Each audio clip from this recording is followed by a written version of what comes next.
में श्रेष्ठ कौन? जो भजन करता है। भजन करने वालों में सबसे श्रेष्ठ कौन? श्रेष्ठ भजन करने वाला कौन माना जाता है? तो बोले सर्वभूतेषु यः पश्येत् भगवत भाव मात्मनः भूतानि भगवत्यात्मन्येषु भागवतोत्तमः। जो अपने अंदर और सबके अंदर अपने इष्ट देव को देखता है, कहीं न्यूनाधिक नहीं, कहीं छोटा बड़ा बुरा भला नहीं देखता, अपने अंदर और सबके अंदर अपने ही आराध्य देव को देखता है। चाहे प्राणी हो चाहे पदार्थ हो, सब में मेरा प्रभु विराजमान है। जो भगवत स्वरूप में स्थित रहता है, जिसकी ये सिद्ध दृष्टि है कि यहां भी प्रभु है, यहां भी प्रभु है, यहां भी प्रभु, कोई कण नहीं जो प्रभु ना बने हो, वो सबसे बड़ा भजनानंदी माना जाता है। श्रेष्ठ महान भागवत कौन? भगवत्यात्मन्येषु भागवतोत्तमः, उत्तम महाभागवत वो जो अपनी आत्मस्वरूप प्रभु और सर्वत्र प्रभु विराजमान है, ऐसा अनुभव करते हुए भजन कर रहा है। सब में मेरे प्रभु विराजमान, यहां भी बाहर भी सब जगह प्रभु विराजमान। गृहीत्वापीन्द्रियैरर्थान् यो न द्वेष्टि न हृष्यति विष्णुर्मायामिदं पश्यन् स वै भागवतोत्तमः। वो सबसे बड़ा महाभागवत है जो इंद्रियों के विषय आए, अनुकूल विषय में हर्षित नहीं, प्रतिकूल विषय में शोकित नहीं। इच्छा के प्रतिकूल आया समय परिस्थिति विषय व्यक्ति तो द्वेष नहीं, अनुकूल आया तो हर्षित नहीं। ये सब भगवान की माया है, ऐसी दृष्टि बनी रहती है। अनुकूलता में हर्षित नहीं, प्रतिकूलता में शोकित नहीं, चाहे व्यक्ति वस्तु स्थान परिस्थिति।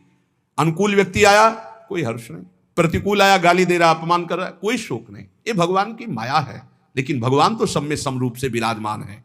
उसकी ये सिद्ध दृष्टि बनी रहती है कि हमारे भगवान की माया है, इसलिए निंदा में, स्तुति में, मान में, अपमान में, अनुकूलता में, प्रतिकूलता में जो सदैव एक रस रहकर भजन करता रहता है, वही उत्तम महाभागवत है। देहेन्द्रिय प्राण मनो धियाम यो जन्माप्यक्षुद्भय तर्ष कृच्छैः संसार धर्मैः रविमुह्यमानः स्मृत्या हरेर्भागवत प्रधान। वो भगवत भक्तों में सर्वश्रेष्ठ भागवत धर्म है जो जन्म मृत्यु भूख प्यास श्रम कष्ट भय तृष्णा इनको जीत चुका है। महाभागवत कौन है? अब जन्म का कोई भय नहीं रहा। क्यों? यदि मेरा जन्म होगा तो मेरी प्रियाजू मेरे साथ होंगी।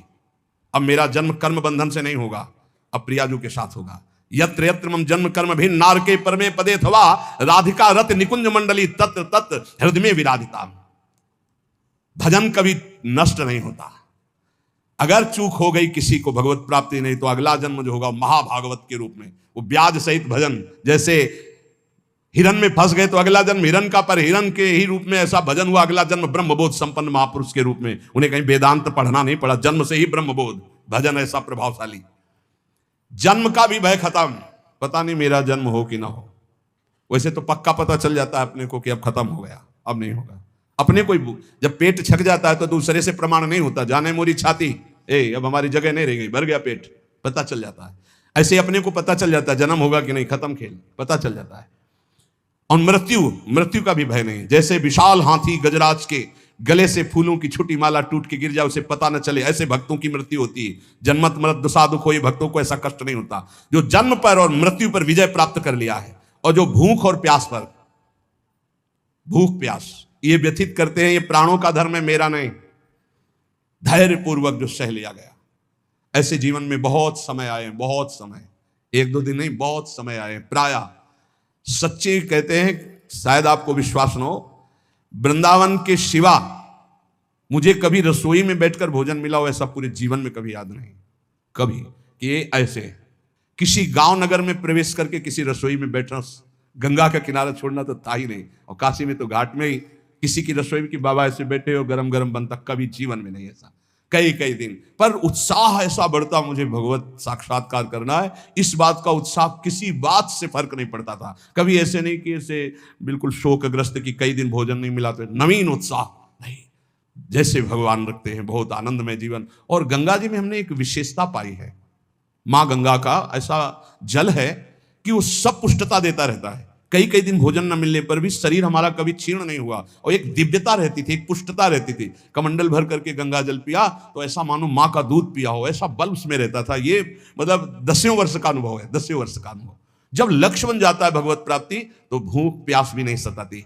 यही भागवती कृपा का बल होता है, कोई फर्क नहीं पड़ता, क्योंकि अंतर में जो हमारा निरोग स्वभाव, निरोग विचार, निरोग अवस्था है वो हमें बचाए हुए है। और अगर हम इस रोग में होते तो बहुत परेशान हो जाते, फिर कुछ नहीं होने वाला।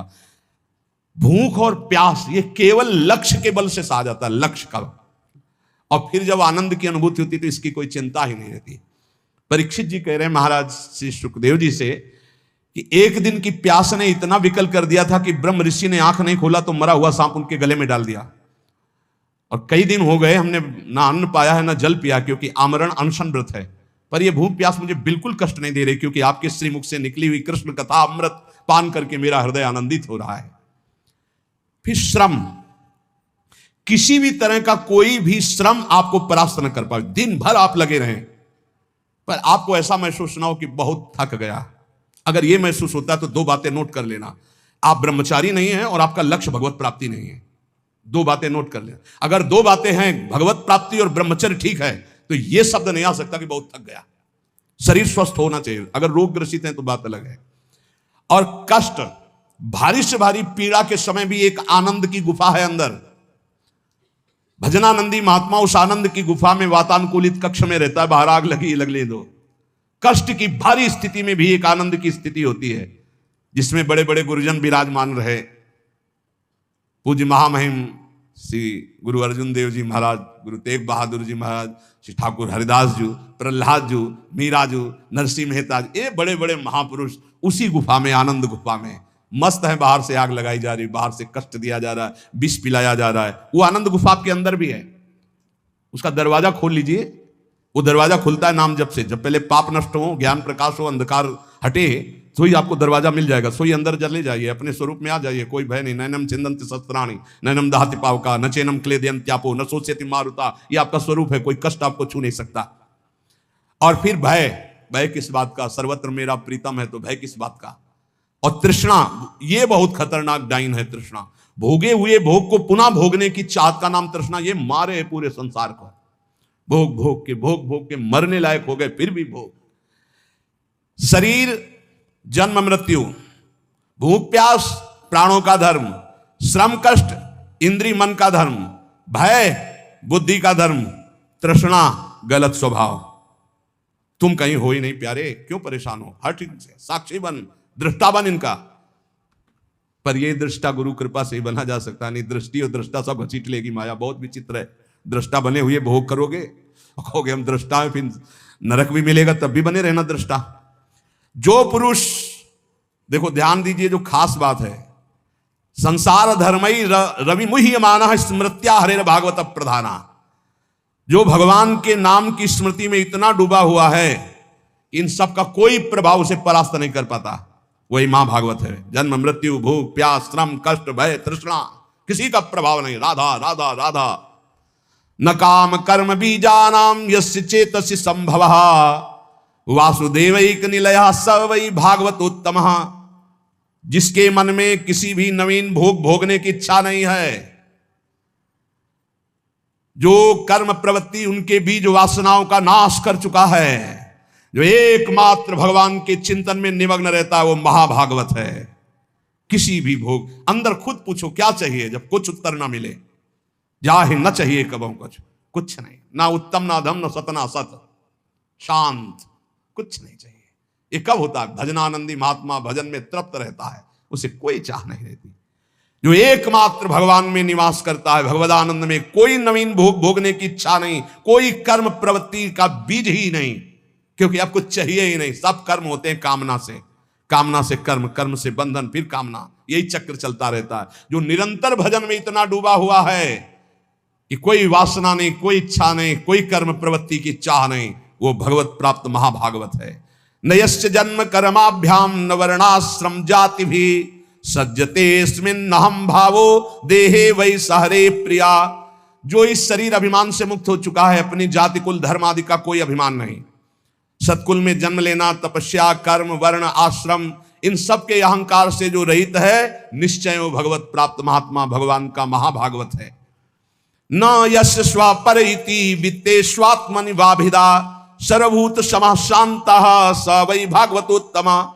जिसको धन संपत्ति का कोई राग नहीं रह गया, शरीर में अहंकार नहीं रह गया, परिवार में अपना पराया नहीं रह गया, सब पूरा विश्व हमारा परिवार, शरीर में अहंकार नहीं, और 1 रुपया अपने पास नहीं, अपने नाम नहीं, अपना नहीं, जो सर्वत्र समस्वरूप परमात्मा को देखता है, किसी भी घटना से, किसी भी उससे विक्षिप्त नहीं होता। अच्छा हुआ, जो हुआ अच्छा हुआ, भगवान की बड़ी कृपा, इसमें भी कोई मंगल होगा, और शांत रहता है हर परिस्थिति में।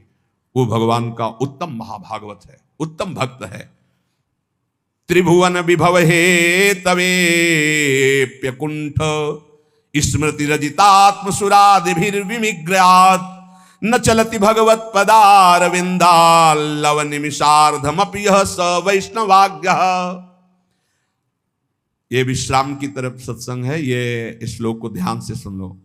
बड़े बड़े देवता और ऋषि मुनि अपने अपने अंतःकरण को भगवतमय बनाते हुए जिन्हें ढूंढते रहते हैं, ऐसे भगवान का आधे पल के लिए भी जो चिंतन नहीं छोड़ता, त्रिभुवन की राज्य लक्ष्मी देने पर भी, 100 रुपया, 500 रुपया, लाख, 2 लाख, करोड़ की बात नहीं हो रही, त्रिभुवन का पूरा वैभव दिया जाए और कहा जाए आधे पल के लिए प्रभु को भूल जाओ, वो नहीं भूलेगा।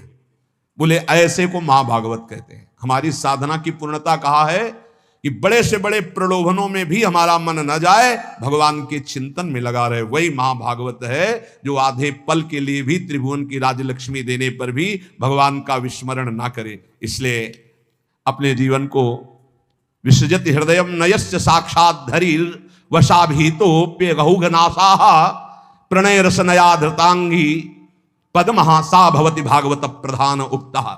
जो भगवान का नाम उच्चारण करता है तो सारे पाप भस्म हो जाते हैं। अगर ऐसे बोले राधा, अपने लोग जो जय जय श्री राधे बोलते, दूर तक जब नाम ध्वनि जहां भी जाएगी, वैसे आप जहां गांव घर में भी निवास करते हो, 3 बार तो जोर से चिल्ला के बोला ही करो जय जय श्री राधे। भले वो कहेंगे बड़ा भगत है, बड़ा ढोंगी है, लेकिन उनके भी कान में